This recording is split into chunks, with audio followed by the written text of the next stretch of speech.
పడితే దేవుళ్ళ మీద ఒట్లు పెట్టిండు అన్ని. ఒక్క దేవుడు కాదుగా కనబడ్డ దేవుడి మీద అల్లా ఒట్టు పెట్టిండు. మా అక్క అన్నట్టు గండి మైసమ్మ మాత్రం తప్పించుకున్నది.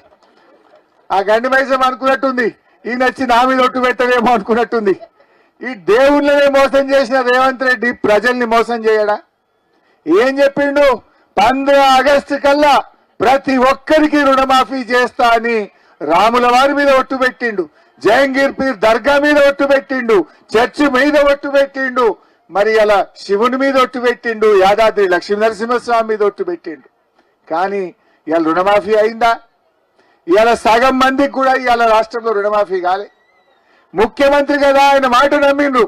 2 లక్షల మీదున్నోళ్ళు ఆ మీద డబ్బులు కట్టుండి ఒక్క క్షణంలో మీ రుణం మాఫీ చేస్తా అన్నాడు. పాపం ఆయన మాట నమ్మి కడితే ఇవాళ రైతులకు రుణమాఫీ కాలే, అప్పుల మీద పడ్డాయి. ఇవాళ ఆగమాగం అవుతున్నారు. పాపం రైతులు ఆత్మహత్య చేసుకుంటున్నారు.